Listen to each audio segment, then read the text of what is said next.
Okay, we come to item number 8 on the agenda, which is extraordinary items, and I have been notified of no extraordinary items. So we now come to what I've just foreshadowed, item number 9, the Northwest Auckland floods. And if I can ask Phil Wilson and Mace Ward to present to us on this report. Phil, I think you might be leading it. Thanks, Your Worship. Morena, councillors. I'm joined by Mace Ward this morning, who will pick up in a moment. Look, we'll be pretty concise this morning. I'm mindful we've got weekly briefings with you where we can go into matters in a bit more depth in terms of COVID, complemented by some regular communications updates for you. Also, and given we were going to touch on the flooding events, just to be mindful, we've had a good discussion already this morning. As well that councillors, of course, and are encouraged to raise issues directly with ourselves, and that is happening. So anything specific we can pick up offline. Look, just to give a high-level briefing. A lot of work continues with agencies, significantly health and welfare agencies, and those two pillars represent a significant chunk of the work that we're doing on the ground in relation to COVID. The council managed food packs are being very well received in the community and meeting an acute need, or helping meet an acute need. The size of the effort is significant. Some of our local providers have now gone through upwards of 20,000 food packs into the community, and that gives you a sense of scale and need, which is on the one hand worrying, on the other hand impressive that that things are being lined up to meet that need in a fairly comprehensive way.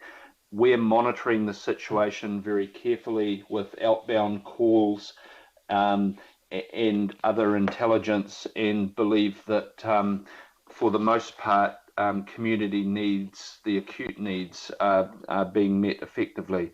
The other pillar I mentioned, of course, vaccination. You will see on the ground significant efforts aimed at driving up vaccination rates, and the particular targeting of some initiatives to deal with some groups within our community that particularly need encouragement, support, and a bit of innovation in terms of the way they access vaccinations. I'm specifically speaking there to the 20 to 34 age group using the Ministry of Health data, and within that Māori particularly, and Pacific.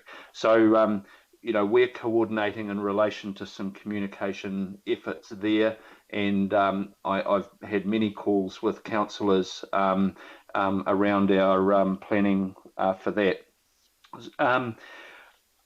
I think beyond that, I would just foreshadow that the needs of our business community and the important role that economic recovery plays in the economic story is vitally important for the region. We're going to make a bit of a feature of that in terms of the briefing for elected members next week, and there is some work underway. This might seem a little bit out of context, but I'll explain why I mention it. This week we received the Best Social Media Marketing Campaign Award in the Australasian Social Media Awards, something to celebrate there. But the reason I mention it in this context is that what happens over this summer as part of the economic recovery effort in Auckland is hugely important, and there is work underway over this campaign with Auckland Unlimited to re-energise the city and activity and events and so on, to be ready to do so. And the Prime Minister's kind of led a challenge for us in that regard. So we're picking that up. Just look on the flooding event. Not much more to say there from me. As Saffron Tom said, this was a pretty intense event and will be evaluated fully, including the points that have been made this morning about local resilience planning. That's an important function, and we need to think about that, and that goes to the balance between the planning that happens at a regional level and what happens in terms of building resilience locally with community. So we've picked up on that point. Formally speaking, the flooding event is now in recovery mode in emergency management speak. There are letters going to all of the affected householders and business owners today. We are staying in touch with them to understand their ongoing needs. The advice that we've had is that much of that need appears to be in if you like, the waste area in terms of flood damaged property, household goods and such like. And just to, without going into detail, just to note that we've made some provision for that in order that that particular acute need in the community is being met. Your Worship, I'll leave my part there and hand over to Mace at this point.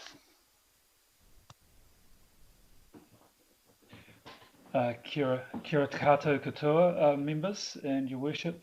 Good to be with you this morning, and just I'll make this brief. Phil's done a good comprehensive presentation along with Chairperson Tom's from Waitakere Rangers for the Northwest floods.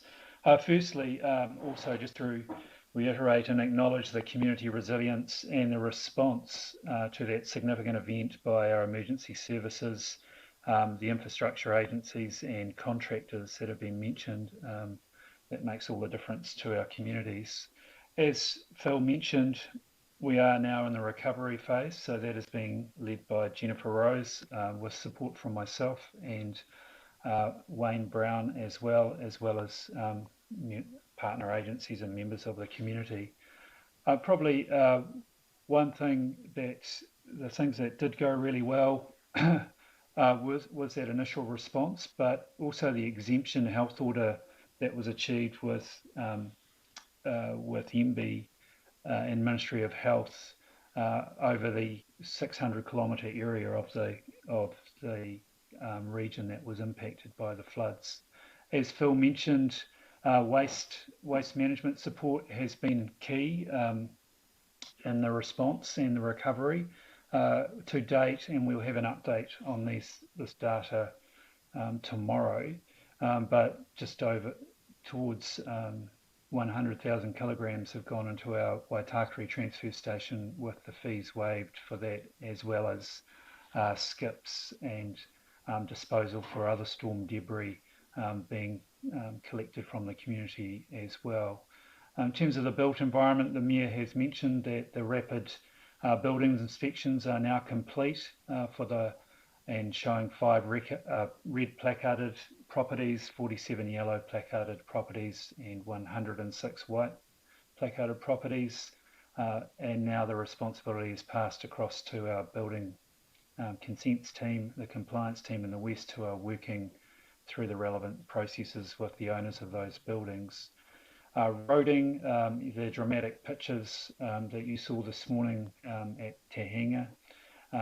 So slips causing damage required 10 new walls being placed throughout the Rangers area. 3 projects are high priority and of very high priority, and 6 are high priority. The initial investigations are complete, and work is estimated that it will take up to 6 months and at a cost of circa up to $4 million. There are 4 other slips and washouts requiring removal of material and other repairs, and initial investigations are complete and temporary repairs have been completed particularly along Bethel's Road. Further works are estimated to take between 2 and 8 months at an estimated cost of a further $1 million. In terms of waterways, our Healthy Waters team received over 200 requests for service since the flood occurred, and maintenance crews have been working through those on a prioritised basis, making good progress. We also have had specialist tree clearing contractors out and mobilised to attend tree falls and logs and other debris in streams, in particular to maintain those watercourses should we receive another spring storm come through, not to exacerbate any flooding any further. Work's ongoing to identify locations and categorise and prioritise the clearing of debris from streams, with over 175 locations identified for those clearing crews to attend to. As the Mayor said, the temporary accommodation service has been stood up, and to date a relatively low number, so 7 families were registered with that service and 5 were placed in temporary accommodation, and another 2 have been placed as well, so a total of 7, and identified potentially one future need for temporary accommodation, given that they've lost their properties, a place to live. The recovery team is working on communication to be sent out to businesses, and Phil has mentioned that we will have, as I said, further recovery update of activity scheduled for tomorrow, which will provide more of that data. And really appreciate Waitakere Local Board and Rodney Local Board's input into Auckland Emergency Management, and particularly the observations they've made through this really significant event. So that concludes what I did have to say on the Northwest floods. If I just cover really briefly where we are at with COVID, and again, His Worship has mentioned that 80% seems to be the common number right now in terms of water supply recovery into the region's water supplies, and 80% for vaccination. Auckland Emergency Management, we are still in a response, although we have lowered that response to a yellow activation level, but we continue to work strongly with our response partners, and particularly the response is focused on welfare, since a level 4 was established on the 17th of August.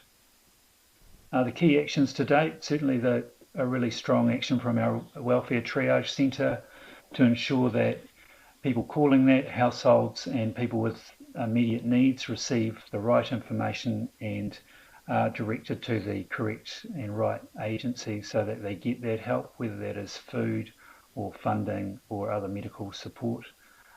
There have been outbound calls made on behalf of the Northern Health Regional Coordination Centre to people who are self-isolating at home, and the main purpose of those calls is to conduct a welfare check and check that their needs are being met, so that they don't then feel they need to leave their home and put others and themselves at risk. As you would have heard on Tuesday, Ngā Matarai has stood up the Manaaki Fund, supporting Council's Māori partners with the existing COVID-19 initiatives that support whānau wellbeing and prioritising kai focus projects. And as of that fund was set up on the 7th of September, and 11 applications have been approved to support whānau during the lockdown. Auckland Council there has been identified need distributed by tomorrow. We will have distributed 1,100 food security packs. Those are significant packs that will feed a family of 6 for 1 to 2 weeks, and those have been distributed across food bank areas based on need, across South Auckland, West Auckland, and around the Birkdale-Birkenhead community project, given the Birkdale cluster. In terms of vaccinations, We are now in the Auckland metro area. The total cumulative vaccination is up to 1.2 million having received the first dose, and 596,000 receiving second dose. And yesterday's vaccinations across the Auckland region, 21,500 vaccinations completed. So I'll leave it there, Your Worship, and happy to answer any questions. Thank you, Phil and Mace. We morphed a bit from the Northwest floods into COVID there. For the sake of decency and good order, I'll suggest that we have questions first of all on the Northwest Auckland floods, and I'll then put the motions, and then we'll move to item 10. But I won't ask Mace and Phil to repeat their comments there. So let's just focus on item 9 here, the Northwest Auckland floods. As you'll be able to see from your screens, we've picked up as part of the recommendations, acknowledging not only Phil and Mace for this report, but AEM, building inspectors staff, and community volunteers. And if I just highlight for the community volunteers, the Muriwai Surf Lifesavers and the Mairangi Bay Surf Lifesavers, both of whom I met out there, just did a fantastic job in rescue on that first night of the floods. Look, I'm going to ask Shane Henderson to move this and Greg Sayers to second it, if you're both happy to do that. And then I have the first question in the name of Greg, and then I've got Linda and Wayne to follow up. So Greg, you will have seen Phil's answer partly in the chat bar, but just if there's a clarification you want there. Oh, thank you, Phil. I'm very happy to move that too. And Mr. Mayor, I must congratulate you on your efforts too. You're not mentioned in those recommendations. Don't need to be. You should be acknowledged because you did a great job in leadership there. So well done, sir. Phil, what I've picked up from the chair from in the conversations, there could be some gaps, and I'm particularly interested to know how our radio communications work. You might not be able to answer that online right now, Phil, but if you could come back to us in terms of areas that we've discussed today, being able to communicate by radio into central Auckland at times of need. I don't understand how that works, or if who resources it, and if it's practical. Through your worship, thank you, Councillor Sayers. I personally would need to come back and will do so. I will ask Mace if he has any high-level comment to make about radio communications. Otherwise, I have to confess it's a little bit outside of my area of knowledge, and I'd need to look into it. Kia ora, Phil, and Tanakwe, Greg. Just to give you assurance, there are a joined up network for emergency services with Fire and Emergency Services, New Zealand Police, Auckland Emergency Management, and in fact, in the case of many of our rural areas, our regional parks radio service as well. So there is a network there. It is one that is consistently being worked on as we shift from more of an analogue system to a digital system of radios, and recognised it's really critical for rural communities and those communities that Chairperson Tom's mentioned that can become quite isolated and cut off during large storm events. So acknowledge your concern and provide assurance that there is a good system in place. Thank you. Thank you, Mace. Maybe a little bit more detail on who funds that, and also probably my other question might be around local communities that also have civil defence plans, how they get that equipment. We can come back to you, Councillor Sayers, on that, but that typically is funded out of the emergency, the different emergency agencies. And in the case of, I'm just thinking of a local community in your area, Scott's Point, so Auckland Emergency Management supports the radio funding and for that local community group for resilience. Mace, could you perhaps extend the technology part about going from analog or those comments? So does that propose some difficulties going forward potentially about people? How do we fix? Is there a problem there or not? No problem, Councillor. So it's just a movement of technology. But okay. Thanks. And if there's more detail on that, I might get Mace to come back to Greg offline on that. Just also want to acknowledge, and I didn't before when I was thanking people, Senior Ranger Stephen Bell, who spent 7 hours on the Saturday taking me around the flood damaged sites in the west of Auckland. So big thank you to Steve, who appeared before our committee on the Muriwai Beach issue just a couple of weeks ago. Second question is Councillor Linda Cooper. Thank you, Mr. Mayor. I mean, I do have a question, but I just, for the sake of expediency, these 3 recommendations, I can't speak more highly of all the people mentioned in here, including regulatory services, of course. You know, on behalf of our communities, you did an extraordinary job.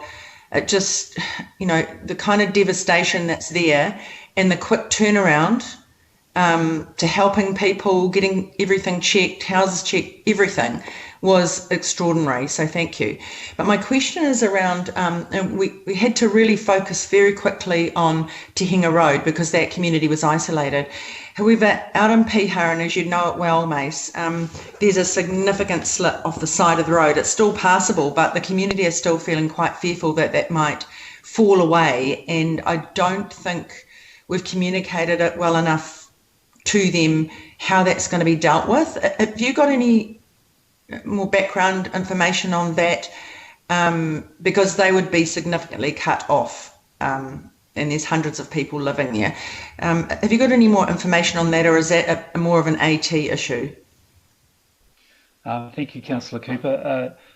Apologies, I don't have specific information on that. I can get Jennifer Rose to call you later, but it is, and indeed it is an Auckland Transport issue, but I'm happy to take that up with them so they can provide assurance about what is happening. So thank you. Thank you, Mace. Thank you, Councillor. And the next question is Councillor Wayne Walker, please. Sure. Financial question. Where's the money for the works that we're doing here coming from?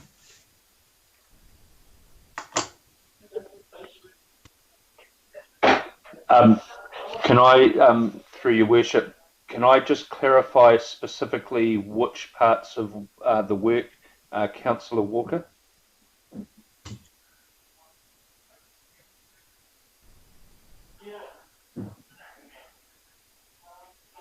Councillor Walker, I don't know whether you've got your mic off, but I'm presuming you're talking about the $5 million that Mace mentioned in regard to the cost of road repairs.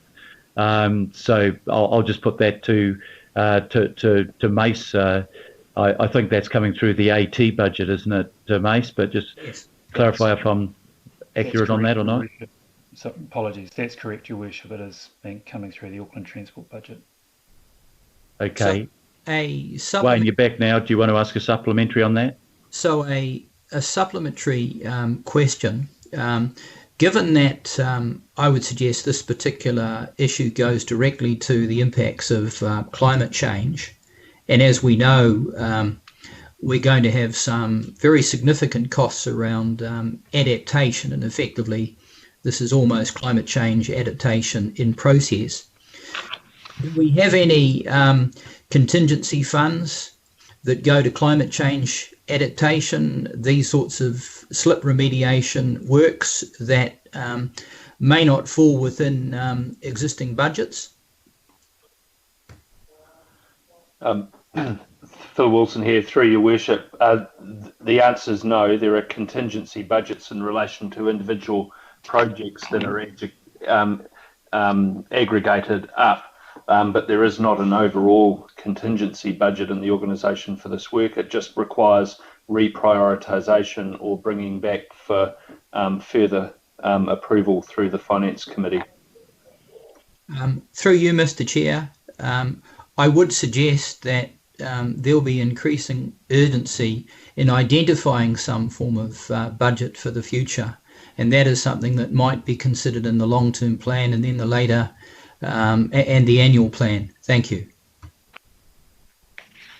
Thank you very much. That seems to be the end of questions, so we'll move now to comments. And the first comment is from Councillor Shane Henderson.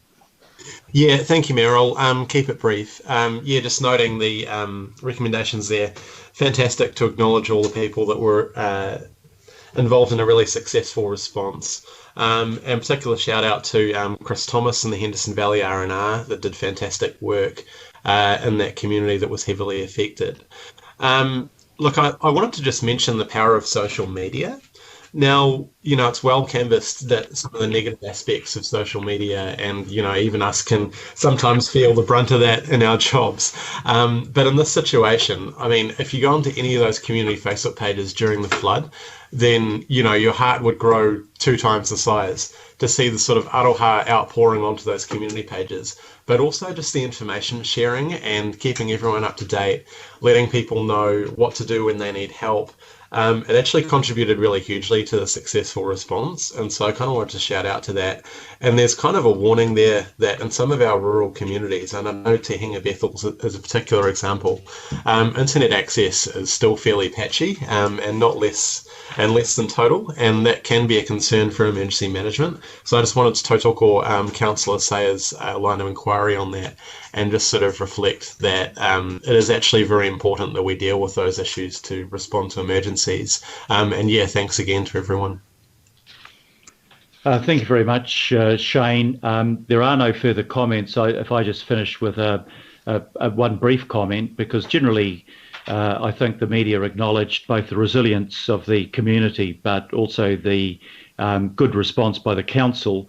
One question did come up, and that was whether we were to blame for the houses that were flooded, I think particularly in Huapai and Kumeu. And I pointed out, after advice from the relevant parts of our planning section, that I think in 2012, the area that has been designated for 1 in 100-year floods, which is designated as a floodplain, was the area that was flooded. And since 2012, there has been no further building consents given to build on that particular land. The second question, where there was a potential for negative comment, was did we cause the flooding because we weren't maintaining our stormwater drainage, which was a bit crazy, really, because the 208 millimeters of water that came down at that time would have flooded any stormwater system. No system could have coped with a month and a half of winter rain in 12 hours. But also, we did check it out with stormwater, and in anticipation of a severe weather event, the stormwater drains had been cleared and the catch pits had been cleared just before the flooding happened. So I just correct the record, that might be held by some people out there, that somehow poor work had contributed to this flooding. Couldn't have been further from the truth.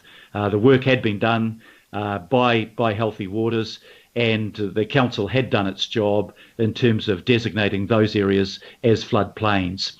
So with that, it's been moved and seconded.